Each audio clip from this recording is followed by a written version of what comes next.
Hello and welcome to the online version of AUT 159.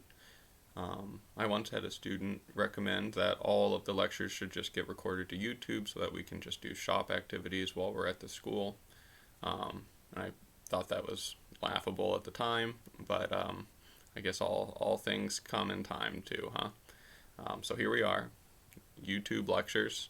Hopefully not something that we'll be getting too used to in the future, but at least for the times that we're living in right now, this is what we're gonna have to deal with. So you see my little floating head over on the side, and the slides up on the screen. Um, this is how most of the lectures are gonna go. I think it's important that we still get to see each other a little bit. Not that I get to see you so much, but I don't know. Some human interaction seems like it goes a long way these days. So I miss you all, and let's just dive right in. So in this circuit, we're really going to be um, bridging the gap between electrical circuits and electronic circuits. So electrical circuits are what we've been dealing with recently. They're the circuits that do the work, usually high current flow and low resistance, because I can't flow very much current if I have lots of resistance, right? It restricts my current flow. And these circuits are like our starter motor circuit, our power windows, door locks. Think about movement. Anything we're using electricity to create movement, and that's what they're talking about here with this electromechanical devices. Um, electricity, mechanical. Well, that's pretty straightforward. So using the electricity flowing through our circuits to make work happen. Um, on the electronic side, this tends to be more like processing and sensing. So we're going to use really, really low current flows, and most of what we're really paying attention to is voltage. So if you think about computers, oftentimes zeros and ones, binary code comes to mind, and that's what they're talking about here with on and off signals, right? Zero is off, one is on. Sometimes you'll also hear that referred to as high-low. High is on, low is off. High voltage, low voltage. These circuits are what we're going to be playing with on our breadboards and that kit that I sent out. So we'll start to get pretty familiar with the pieces that make these things possible, and see that you can't completely walk away from the electrical circuits, because the whole point of having electricity on our cars is to make some stuff happen for us. But the electronic side of the situation is definitely growing. More buttons inside of a car every single year, it seems like, and more features that come along with that as well. So I'd like to start with a little bit of review. I know some of this stuff will be really similar to what we dealt with in the fall, but I think it's important to start from a good foundation. So we'll go through this fairly quickly. There are some points that I want to make sure we talk about and remember. And then we'll start moving into some new concepts later on. So we all know the atom is what we're dealing with when we're working with electricity. We're trying to strip these electrons away from atoms and get them to hop from one atom to the next, and flow through our wiring so that the work we want done gets done. Our protons are positively charged, our electrons are negatively charged, and that's where we get like the positive and negative for our battery terminals. This one is a balanced atom. We have the same number of electrons as protons, 6 protons in the middle, 6 electrons orbiting that nucleus. There are also neutrons as well. Those don't have a charge. They're just pretty heavy parts of our atom and make up some of the mass that makes it so that the electrons want to orbit that nucleus. Unlike charges attract, so that's why when we have a positive and a negative terminal of a battery, that's what compels the current to flow. And like charges will repel, and that's kind of the idea. If we have voltage on both sides of a circuit, no current will flow, depending on, well, those voltages have to be equal for no current to flow, but still, it's the same idea. If we can get an atom to become unbalanced, then we can actually start making it more easy to strip extra electrons away from that atom and get them to flow through the circuit. And what our battery is there for is to create an imbalance. And that imbalance is measured in volts. That's our voltage. It's the potential, it's the force, it's the pressure. There are many ways to think about voltage, but all of them come down to one thing. They compel our electrons to flow. And nature wants balance. And so that's what is really trying to happen is inside of our battery we have a built up charge on that positive side. And because there's all this extra charge on the positive side, and there's a lack of charge on the negative side, then our current tries to flow to create that balance between the two plates and make our metal inside the battery even again, right? Two similar types of metal would be a discharged battery. Different atoms have different compositions. What we tend to deal with is copper for our wiring, but aluminum is in wiring as well, and sometimes even tin. And there are some contacts that have some gold in them as well. So any kind of a metal is going to be a conductor, and it's going to allow current to flow through it. You can see with this copper atom here that we have multiple rings, and each of these rings can only hold a certain number of electrons. They're called shells. And on our copper atom, the valence ring, which is our furthest ring from the center of the atom, only holds one electron, which makes copper a very, very good conductor because I can put all my force to that one electron and strip it away pretty easily. You can also see silver is the same way, so silver is also a very good conductor.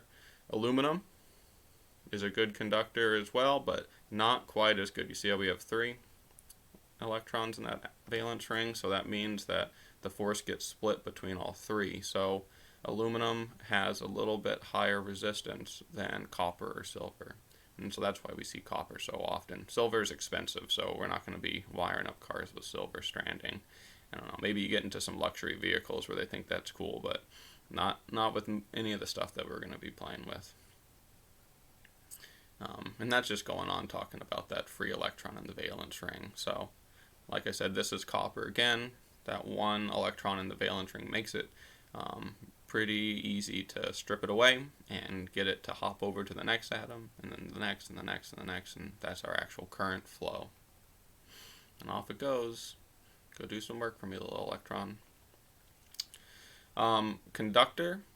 A conductor is going to be any element that has 3 or less electrons in that outer ring.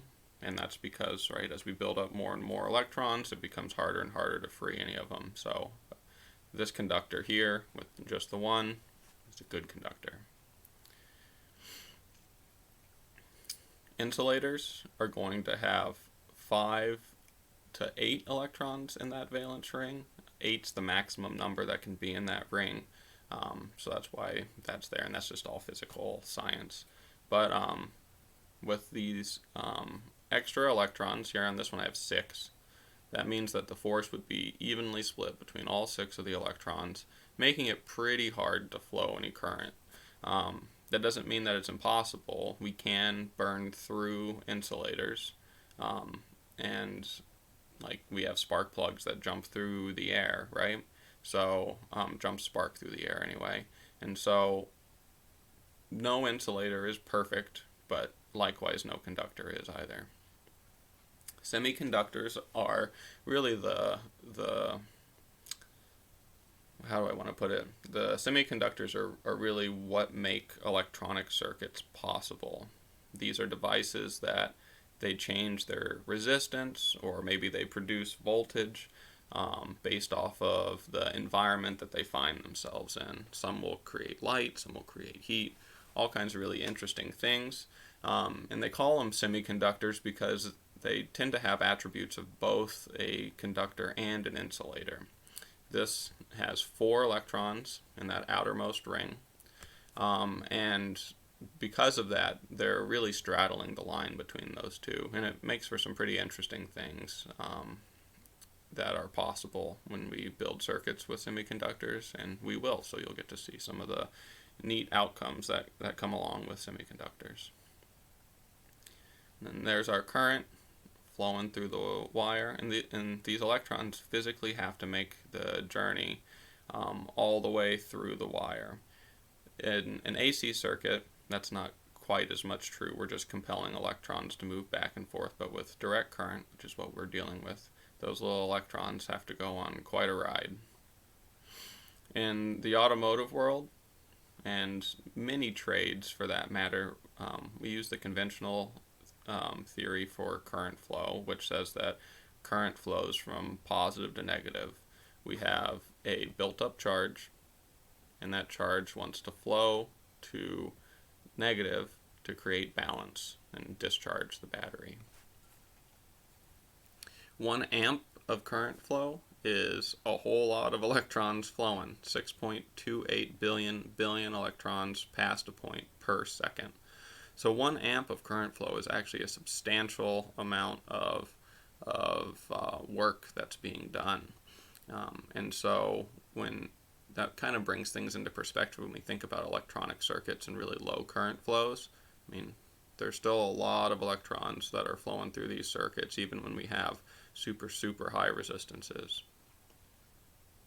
When we measure amperage, we're going to use an ammeter, and that ammeter needs to be in line or in series with the circuit. So I just like to think of an ammeter as one of my conductors. Current's going to flow through that ammeter. And so you can see in this circuit we'd have current flowing out of the positive side of the battery through the light. The light will light up through the ammeter, and this is where the measurement's actually taken. And it's like sitting there counting 1, 2, 3, 4, all the electrons that are going through, and then back to ground. You could put this ammeter on the positive side and it would work just the same. Put it right here, and instead of having this wire, and then we'd have that wire over on the ground side, and the circuit will be working when the ammeter is making its measurement. We all remember from the 150 class that we have to be careful about what circuits we use our ammeter on. We need to know how much current should be flowing through the circuit because we have a maximum current capacity of 10 amps in our meter. If we go above that, we pop a fuse, and then we're done testing amperage until we can get a new fuse inside the meter. On some circuits, it can actually even be pretty dangerous, because if you took your ammeter and hooked it up to like a outlet in the wall, those are 30 amp outlets, and so some of those circuits are capable of pushing 30 amps through them, and that would be a very painful experience. And that's why they put the fuses in the meter. So if we accidentally probe a circuit that is doing something we weren't expecting, like maybe there's some sort of a fault or failure that's causing an overamp condition, or we just didn't quite know what we were getting ourselves into, that fuse is there to protect us and protect the meter, but mostly it's there to protect us. Voltage is pressure, right? So here's our plunger pushing electrons through a circuit, and this is not a pasta maker, this is the stranded wires inside of a regular wire. So pressure, force, potential, these are all different words for voltage. And when we measure voltage, our meter is going to be in parallel with the circuit. And this is one of the reasons why it's important that our meters have really high internal resistance. If I had low resistance, the current would try to flow through the meter instead of through the circuit. And on the old analog meters, the ones with the needles, those, if you hooked them up to a working circuit, sometimes they would cause the circuit to stop working because so much of the voltage was traveling through the meter that like a light bulb would go out.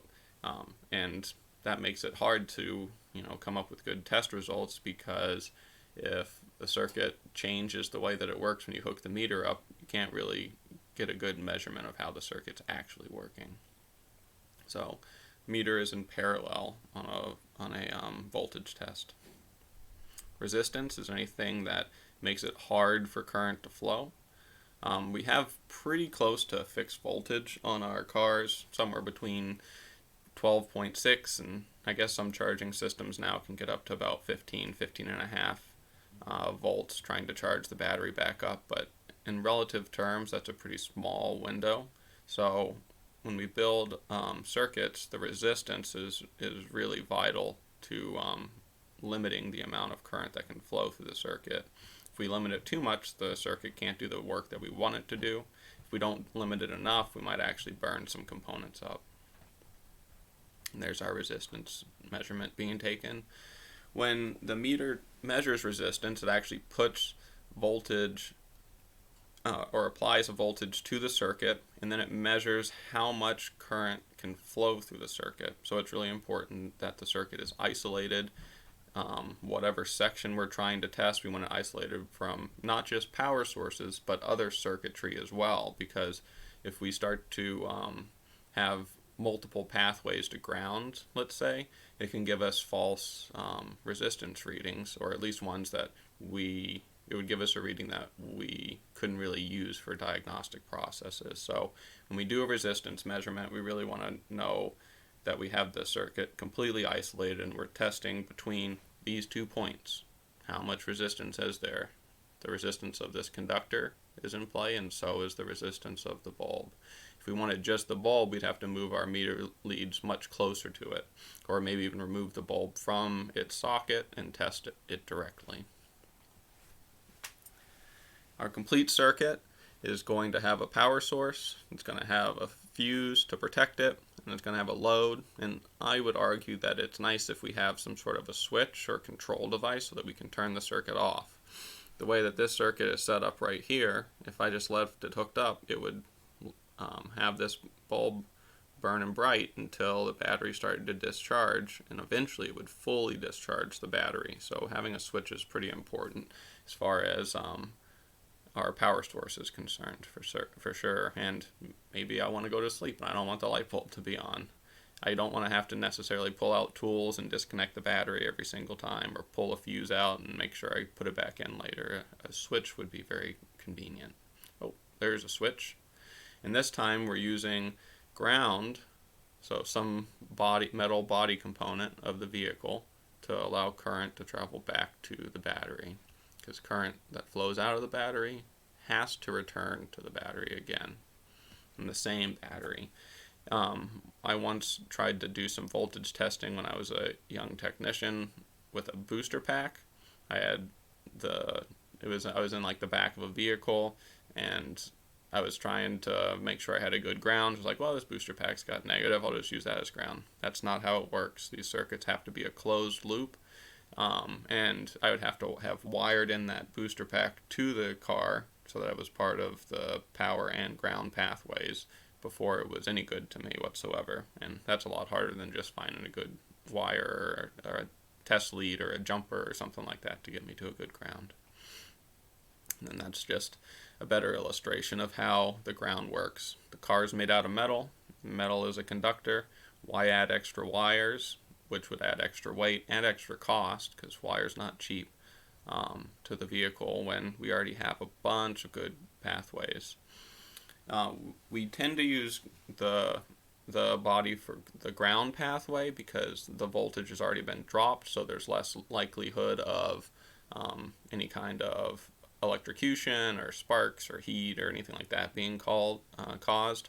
And also the old MGs that were made over in Europe, in England, they tried to use a power side ground, so a positive side ground. Well, let me say that again. They wanted to use the body of the vehicle to allow the positive, the pathway to the positive terminal of the battery, and they ended up having lots of issues with corrosion. It accelerated the rate that the vehicles would rust, because rust is very similar to what's happening inside of our battery. It's called electrolysis, and the reason that metal rusts is when you get salty water on a metal component, that acts like an electrolyte, like the acid inside of a battery, and it allows electrons to move from one piece of metal to another. And as those electrons are taken away from the piece of metal, the original piece of metal, it starts to change its composition and becomes less robust of a metal. It starts to decay, and that's visibly seen as rust or corrosion. So the fuse or the circuit breaker will open to limit the amount of damage that can happen elsewhere in the circuit. If we burn up an entire wire and have to pull a dashboard out to replace it, that's a bummer. It'd be way nicer if the fuse would just pop and we could just go in and possibly just find the one spot where the wire is touching on some metal through its insulating the insulation that's around the wiring itself, and saves a lot of time, a lot of money, and potentially could keep something from catching on fire. And there's an image of a short to ground. Short to grounds really only matter if they happen on the power side of the circuit. So what happens here is when I have this pathway to ground, I no longer have any resistance to limit my current flow. So I would have basically the potential for infinite current flow. My battery is limited, right? We have a cold cranking amperage that we're expecting the battery can put out, but that's still hundreds of amps of capacity that battery can put out, way more than a little 12 gauge wire can handle, much more than an 18 gauge wire can handle, which we see a lot of those in cars.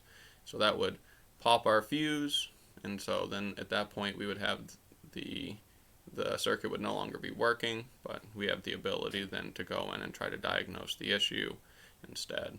If I have a short to ground on the ground side, I really just have more ground, and so that's fine. The voltage has already been dropped, the current flow has been limited by the resistance in the circuit. The only issue with a short to ground on the ground side that may come up is corrosion, right? The insulating wrapper of our wire is there just as much to keep air and moisture away from the metal as it is to keep the current pathway pristine. Shorts can also, you can have a short to power between two different circuits, which means when the control device of one circuit is closed to allow current to flow through it, it may also allow current to flow to through another circuit as well, causing that one to work. Like you try to roll down one window and both windows roll down, that kind of a thing. Common issues that are associated with circuit faults or failures all pretty much have to do with resistance and higher resistance than expected. A broken wire, open component, so like the bulb's burnt out, the motor's broken, whatever. Loose connections and corrosion cause high resistance, and a blown fuse causes high resistance in the circuit, but the fuse is blown due to low resistance. So this is, one of the few cases where low resistance can cause an issue. As current flows through our circuit and goes through its resistances, the potential energy that it has is lost.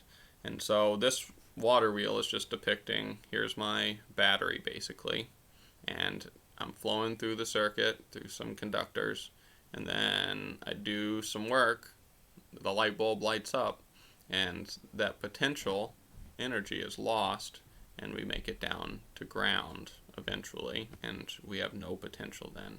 We have to drop all of our voltage by the time we make it to ground, or the negative side of our battery, however you'd like to think about it. And this is just an image that I've had some students say helps them make some sense over what's going on inside the circuit. Ohm's law, we're going to be using that a whole lot. There's another lecture up of me doing lots of Ohm's law and working on some circuits, so I recommend you definitely take some time with that. I know circuit math's not the most fun thing in the world, and at the end of this class, it'd be great if you were pretty secure in some of your basics of circuit math. But really what I care about and the takeaways from circuit math that I think are important are just being able to look at a diagram or to start addressing an electrical circuit or an electronic circuit or a diagnosis and have some intuition on what should be going on, what should I be seeing for voltage, why might I not be seeing that voltage that I was expecting to see. And practicing circuit math is really just practicing these concepts. So there's our little circuit doing its thing. And then this looks like an Ohm's law chart. But instead of the E, right, for electromotive force, I have a P, power, watts. This is a measurement of how much work is being done in a circuit. Circuit with more wattage is going to do more work. So, like, let's think about going to the hardware store and buying some light bulbs. A 60-watt bulb is going to be a lot brighter than a 40-watt bulb. And that Watts is just a dude who did a lot of inventing and tinkering, and he came up with this unit of measure, named him after himself, as like all of this stuff is named after people, but named it after himself because he wanted some sort of a unit to be able, or a measurement of work, so that when he went and tried to sell like his refined steam engine, he wanted to be able to explain to other individuals what the steam engine is capable of doing. So he made a couple different things. One was horsepower, which is garbage as far as I'm concerned, but that's a topic for another day.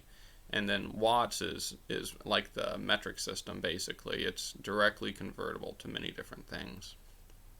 And then here's a chart that has all the different equations to go between volts and amps and ohms and watts and all that kind of stuff. So definitely worth taking some time and looking at.